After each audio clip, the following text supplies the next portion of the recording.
चमारों को गाली देने से अगर आरक्षण मिल जाए तो खूब गाली दो चमारों को, लेकिन मिलना चाहिए।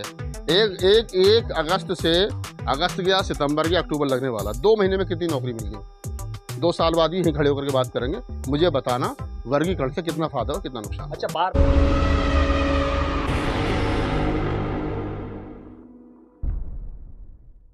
में जो सुप्रीम कोर्ट का फैसला है उस पर देखा जा रहा है, जो पीछे जातियां रह गई वो कम बोल रही है, लेकिन जो सबसे ज्यादा जातियां हैं वो एक जाति सबसे ज्यादा टारगेट कर रही है, सिर्फ चमार जाति को, जाटव समाज को, जो वाल्मीकि समाज अक्सर कहता हुआ नजर आता है कि बड़ा भाई है, कहीं ना कहीं हमारा आरक्षण खाकर बैठा है चमार। जिसको पचाना आएगा वो खाना जानेगा, बात समझ आई? जो पचा लेगा वो खा लेगा, और जो पचा नहीं पाएगा अगर वो खा भी लेगा तो उगल देगा। जिसके मुंह में दांत हैं वो चबाएगा, और जिसके मुंह में दांत नहीं है वो सटकेगा और लैट्रिन में सुबह वैसे का वैसा ही निकाल देगा। तो मेरा कहने का मतलब ये है कि जो लोग ये कह रहे हैं कि जाटव चमार खा गए, तो आरक्षण कोई गोलगप्पा तो था नहीं जो मुंह में रख लिया और खा लिया। जाटव, चमार, महार, पासी, मीणा, ये 4-5 जाति बड़ी जाति है शेड्यूल कास्ट की। और जो लोग ये कह रहे हैं कि ये खा गए, तो मैं उनकी जानकारी के लिए बता दूँ, ये खा नहीं गए, ये खाने लायक थे तो खा गए। आप लोग खाने लायक नहीं थे तो आपने नहीं खाया। अखरोट खाने के लिए दांतों की ज़रूरत पड़ती है, मसूड़ों से कभी अखरोट नहीं खाए जाते। अगर आपके मसूड़े हैं और आप अगर अखरोट खाना चाहते हैं तो मेरी आपसे अपील है कि पहले आप दांत लगवाएं, तब अखरोट खाएंगे। अगर अखरोट खाएंगे बिना दांत लगवाए तो आपके मसूड़े छिल जाएंगे, जख्म हो जाएंगे, दिक्कत हो तो जाएगी। पहले जिन लोगों ने अखरोट खा लिए हैं, मतलब जिनके पहले से ही दांत है ऑलरेडी, तो वो और लोगों में जिनके दांत नहीं है वो लगवा ही सकते क्या? और उन लोगों के मसूड़े जिन लोगों को अखरोट खाने हैं, अखरोट बोले तो आरक्षण, जिन लोगों को अखरोट खाने हैं उन लोगों को चाहिए कि वो दांत लगवाएं पहले। और अगर दांत बिना लगवाए, अगर दांत बिना लगवाए वो अखरोट खाएंगे तो मसूड़े छिल जाएंगे, दिक्कत होगी।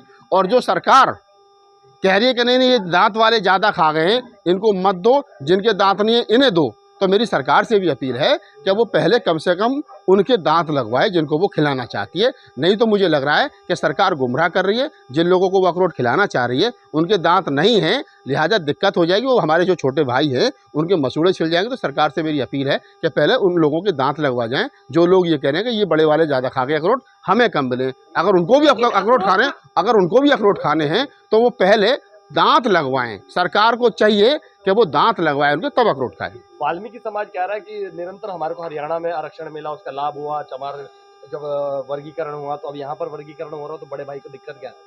अरे भाई हम तो कह रहे हैं ना, बैकलॉग जितना है शेड्यूल कास्ट का, SC ST का, सारे में वाल्मीकि समाज भर दो। सरकार भरे तो सही। हम तो कह रहे हैं कि जितनी वैकेंसी सरकार निकाल रही है उसमें भरे तो सही। सरकार के पास नौकरी नहीं, सरकार के पास सिस्टम नहीं। सरकार जिस बात को कह रही है, सरकार जिस बात को कह रही है कि आप जो है वो हम आपको आरक्षण देंगे, तो मैं कह रहा हूँ कि आरक्षण बचा कहाँ है? अरे भाई सरकार रोज़ तो निजी क्षेत्र सरकारी संस्थानों को बेच रही है। सरकार के पास नौकरी नहीं और निजी क्षेत्र में आरक्षण नहीं, तो ये क्या नहीं गुदगुदा देने वाला एक वो है कि हम आपको देंगे, मिलेगा किसी को कुछ नहीं। ये खामों का जुतरम पैजरम हो रही है, ना तो चमारों को जाटवों को छिन रहा है, ना वाल्मीकि और अन्य जातियों को मिल रहा है। ये क्या, ये गुदगुदाने वाले काम चल रहा है। भले ही ना मिले, लेकिन वो बार बार निरंतर यही कहते नजर आ रहे हैं कि जब से ये वर्गीकरण का फैसला आया चमारों के पेट में गुड़गुड़ हो रही है, हम सबसे ज्यादा चमारों को हो रहा है। अरे भाई चमारों को, महारों को, पासवानों को, मीणाओं को क्यों दर्द होगा? देखो मैं कह रहा हूँ कि 100% आरक्षण इस देश के अंदर लागू कर दो। जिस समाज की जितनी संख्या है उसको उतना आरक्षण दो। अच्छा एक बात और कर, वाल्मीकि समाज जो बार बार हमारा जो इस बात को कह रहा है कि हमको वर्गीकरण करके हमें हमारा हिस्सा दिया जाए, कल को इस बात की क्या गारंटी है कि जो वाल्मीकियों से पीछे की जाती हैं, चाहे वो सपेरा है, चाहे वो नट है, चाहे वो कंजर है, चाहे वो मोड़ घाची है, चाहे वो गडरिया लोहार, गाड़िया लोहार है, ये जो जातियां हैं, क्या गारंटी है कि कल को ये नहीं कहेंगे कि वाल्मीकि खा गए? कल को वो भी तो कहेंगे ना कि वो खा गए। तो ऐसा नहीं है कि कौन खा गया। अरे भाई 10 किलो लड्डू एक जगह रखें, ये लोगों के लिए रखें, आओ और खाओ। अब तुम इनमें से कहो कि नहीं हमारे लिए 4 लड्डू अलग उठा कर रख दो, वो खाए नहीं जाएंगे, सड़ जाएंगे, या फिर उनको छीन कर ले जाएगा। अच्छा, जब से ये फैसला आया है वर्गीकरण का आरक्षण को लेकर, तो अब जितने बहुजन नेता थे, जैसे बहन कुमारी मायावती, चंद्रशेखर रावण थे, उनका पुरजोर तरीके से वाल्मीकि समाज विरोध करता नजर आ रहा है, उनके पुतले दहन करता नजर आ रहा है, उस पर क्या कहेंगे? ना समझी कहूँगा मैं तो। अगर इस प्रकार के तुम अपने ही लोगों के नेताओं के अगर पुतले जलाओगे तो लड़ना तो चाहिए था तुमको मनुवाद से लड़ना चाहिए था, ब्राह्मणवाद से लड़ना चाहिए तो सिस्टम से। अब तुम लड़ रहे हो मायावती और चंद्रशेखर से, ना तो वो आरक्षण देने वाले में ना छीनने वाले में। अगर किसी आदमी ने ये कह दिया कि भाई मैं वर्गीकरण के खिलाफ हूँ, जब इस देश के अंदर 10% सवर्णों को आरक्षण अलग से मिल सकता है, सरकार को लगता है कि ये लोग पीछे रह गए हैं, तो उनको 10% अलग से और दे दो यार, कौन सी आफत आ रही है? स्पेशल लिख के दो ना आप। एक तरफ बहन जी जाती है, 25 तारीख को बहन जी की रैली होती है, 23 तारीख को एक बड़ा सम्मेलन होता है वाल्मीकि समाज का, और वो कहते हैं कि इसके अंदर 35 जातियां हैं जो पिछड़ी हुई हैं, जो डीएससी समाज है वो सारा एकजुट हुआ है, और बड़े हॉल में वो चमारों को कोसते नजर आ रहे हैं। चमारों को गाली देने से अगर आरक्षण मिल जाए तो खूब गाली दो चमारों को, लेकिन मिलना चाहिए। एक अगस्त से, अगस्त गया, सितंबर गया, अक्टूबर लगने वाला, 2 महीने में कितनी नौकरी मिल गई? 2 साल बाद ही यहीं खड़े होकर के बात करेंगे। मुझे बताना वर्गीकरण से कितना फायदा हो, कितना नुकसान। अच्छा, बार बार वो लगातार ये कहते हैं, बहन कुमारी मायावती चमारों की नेता, उन्होंने हमेशा ये चमारों ने हमारा इस्तेमाल कर वोट बैंक लिया, सत्ता में आए, चाचा और मुख्यमंत्री बने। मुझे पूरे भारत में एक लोकसभा क्षेत्र ऐसा बता दो जहां वाल्मीकि समाज चुनाव हराने और जिताने की स्थिति में हो। उसकी संख्या इतनी कहीं हो वाल्मीकि समाज की कि वो किसी को चुनाव जिता दे या किसी को चुनाव हरा दे।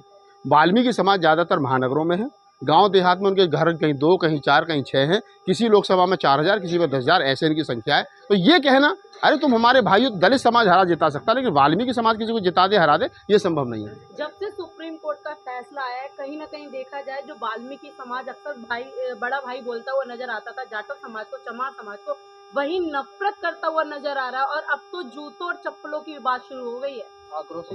ये जो सवर्ण मानसिकता के लोग हैं इस देश में, वो यही चाहते थे कि ये हो। जो पिछले दिनों जाटव, चमार, महार, कुरील, पासी, अहिरवार, दोहरे और मीणाओं की जो एकाकी बनी थी, जो दलित समाज इकट्ठा हो रहा था, हम तो 85% बहुजन समाज की बात कर रहे थे। यहाँ तो चमार और भंगियों में जूता, वाल्मीकियों में जूता बाजने लग गया, यहाँ तो जाटव और वाल्मीकियों में जूता बाजने लग गया। क्यों? क्योंकि मनुवादी यही चाहते थे, इनमें जूता बाजना चाहिए।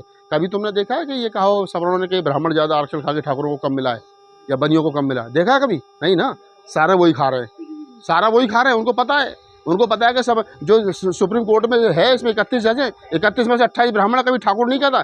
आज़ाद भारत में किसी भी ठाकुर को भारत रत्न नहीं मिला, लेकिन कभी भी किसी ठाकुर ने कहा कि हमें भारत रत्न नहीं मिला, ब्राह्मणों को क्यों मिले? क्योंकि उनको पता है भाईचारा है, उनको पता है हम ये कर रहे हैं तो तुम ये कर रहे हो। तो जो लोग हमें लड़ा रहे हैं वो अपनी कहीं ना कहीं सफल हुए हैं। कहीं ना कहीं अगर देखा जाए, बाबा साहब ने उस वक्त ये आरक्षण जो हमें दिया गया था, बड़ी मुश्किलों से इस आरक्षण को देने में मतलब वो सफल हो पाए थे, लेकिन हम उस आरक्षण को बचाते हुए 10% अलग से आरक्षण नहीं मांग सकते क्या सरकार से? देखिए, पहली बात तो मैं आपको बता दूं कि बाबा साहब डॉक्टर अम्बेडकर ने कभी आरक्षण मांगा ही नहीं। बाबा साहब ने मांगा था पृथक निर्वाचक, और पृथक निर्वाचक के बदले में मिला हमको आरक्षण। अब आरक्षण जो बाबा साहब डॉक्टर अम्बेडकर दे गए वो भी हम बचा नहीं पा रहे हैं। 1995 और 96 में जब देश की आबादी 80 करोड़ थी, तब देश में शेड्यूल कास्ट, शेड्यूल ट्राइब के जो कर्मचारी हैं उनकी संख्या लगभग 47 लाख थी। आज देश की आबादी 150 करोड़ है और शेड्यूल कास्ट के SC ST सरकारी कर्मचारियों की संख्या लगभग 8 लाख है। जब जनसंख्या डबल हो गई तो नौकरी भी डबल होनी चाहिए थी, तो आज 1 करोड़ लोग नौकरी में होने चाहिए थे, लेकिन घट करके रह गए 7 लाख या 8 लाख। ये भी 2031 तक सब रिटायर हो लेंगे, सबके हाथ में कटोरा आ जाएगा, नौकरी नाम की कोई चीज़ बचेगी नहीं, और तुम अपना ये यहाँ वर्गीकरण पर खुश होते रहना और एक फ्रेम बना लेना आरक्षण का, और कहना कि आरक्षण कभी हुआ करता था।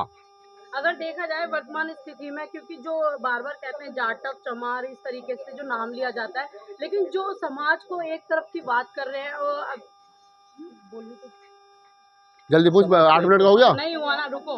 इस वक्त अभी देखा जा रहा है कि जो वाल्मीकि समाज के पत्रकार है, कहीं ना कहीं हिंसा फैलाने का काम करते हुए नजर आ रहे हैं। देखिए, मैं इसको कह दूं, पत्रकार किसी जाति का नहीं होता है, विचारधारा का हो सकता है। अगर आप पत्रकार हैं तो आप बहुजन विचारधारा से प्रभावित होंगे। अगर आप पत्रकार हैं तो आप मनुवादी विचारधारा से प्रभावित होंगे। आपकी एक विचारधारा हो सकती है, सामंतवादी हो सकती है, मनुवादी हो सकती है, ब्राह्मणवादी हो सकती है, आपकी बहुजनवादी हो सकती है, लेकिन अब तुम ये कहोगे नहीं साहब मैं तो अम्बेडकर को नहीं मानता, बुद्ध को मानता हूँ, मैं काशीराम को नहीं मानता, अम्बेडकर को मानता हूँ, तो ये संभव नहीं है। अगर आप बुद्ध को मानते हो तो इसका मतलब सबको मानते हो, अगर आप काशीराम को मानते हो तो सबको मानते हो। और जो पत्रकार 1-2 हमारे साथी है जो हमने तैयार किया, जिन लोगों को हमने कहा चलो हम आपको सिखाते हैं, और आज वो ये कह रहे हैं कि नहीं हम तो सिर्फ वाल्मीकियों के पत्रकार हैं, तो ये संभव नहीं हो सकता, क्योंकि संकुचित मानसिकता के लोग हैं, छोटी मानसिकता के लोग हैं। धन्यवाद।